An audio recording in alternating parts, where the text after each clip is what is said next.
Welcome, my name is Colleen Tauke and I'm the sewing specialist here at Fons and Porter. In this Quilting Quickly tutorial, I'll show you how to put together the blocks for the quilt called Washington Pinwheels. If you'd like to purchase this pattern, you can visit our website and find it there.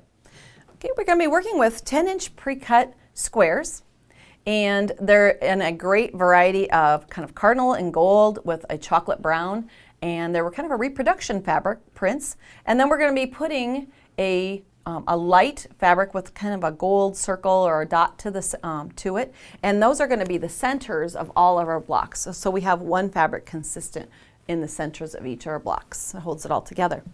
Now, in order to use the 10-inch squares, we are going to be cutting them into pieces.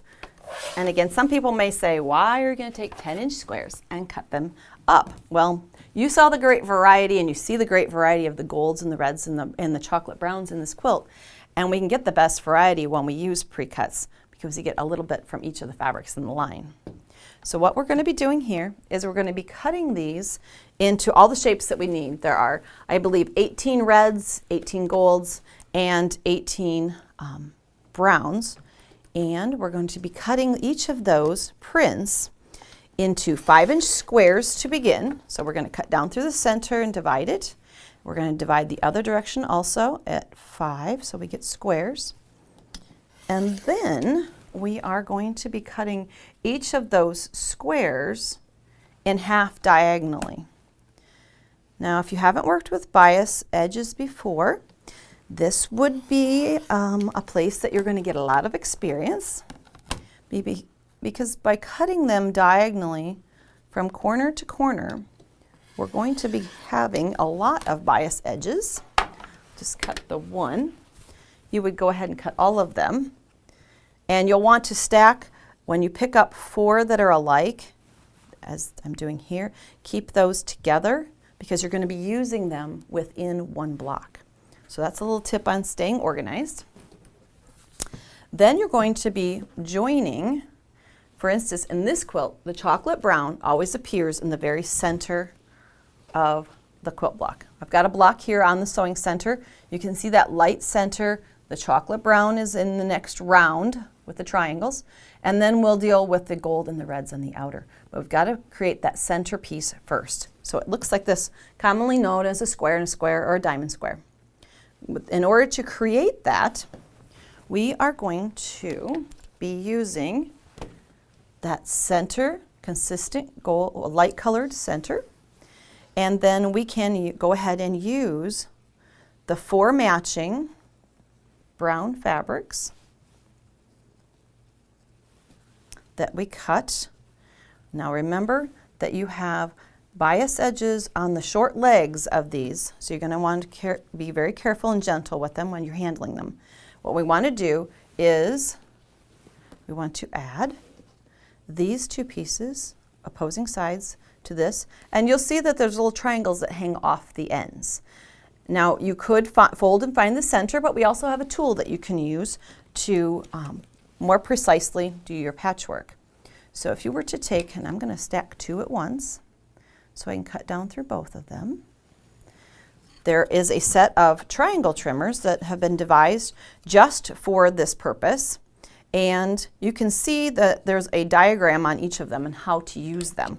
And the blue has a square and then a triangle added, and that's what we're going to be adding. And so this is the one that we want to use for our trimming at this point. What we're going to do is create an engineered corner. Now the tool sometimes is larger than your triangle, sometimes smaller, but it still works in the same way. You take the long leg of your triangle, match it with the longest leg of the tool, slide it down into the corner. Let me rotate this a little so the camera can catch it a little better. And you slide it all the way out, and then just take the rotary cutter and just take off the very tip. So you're just taking off little triangles. It's a really quick punch, and you get really good at it. You could stack up 4 or even maybe 8 at once if your rotary cutter is nice and sharp, and you're just taking off those little triangles. Now those are for the first 2 that we're going to add. I told you it comes as a set of 2, and so I'm going to go ahead and cut the second 2 using the second tool, which is pink. And when we get to adding those, you'll notice that the angle is different, but it's the perfect angle we need for adding the second set. So in this process, blue first, pink second. So we'll take those away. And now we will take this over to the sewing machine, and we can add these triangles to the outer, and you'll notice that they're the right length. They match up against my square now, so I know where to place them, and I don't worry about shifting one direction or the other, but they match. So let's take them to the sewing machine. Again, remember to be very careful with your triangles. They are bias edges, so we don't want them to stretch and have a distorted block. And use your best 1/4 inch seaming. You would use a neutral color thread on a project like this. I'm using red so that it's more visible to the camera. And the second side. And then you'll notice when I finish and open this out that we'll have the perfect placement then for our next 2 triangles that have been trimmed. Okay, I'm going to open this out. And how I'm gently just finger pressing here for now for the camera, you would take this to the iron and get it nice and precise. But I'm not trying to stretch anything, I'm just taking it open to the seam very gently. And that's the first half. Now, remember how we trimmed that second 2 with a pink triangle trimmers? Now when I lay this on here, it matches up with the angles of those triangles here, and it will match with the angle of the triangles I've added to these sides. Oops, right sides together here. And so then I can stitch a 1/4 inch each side. And then we would have this, we'll go back to this one that we had. Here is where our second 2 were added, open it up, and we have the center of our block constructed. Now we need to deal with these outer corners that are gold and red. Remember how we cut down through all of our 10-inch squares? We cut them into 5s, and then we cut them diagonally in both directions. So that means you created a lot of red and gold triangles, such as this. What we need to create, we'll lay it out here, are these outer corners. And you'll notice that the red and the gold have a specific placement.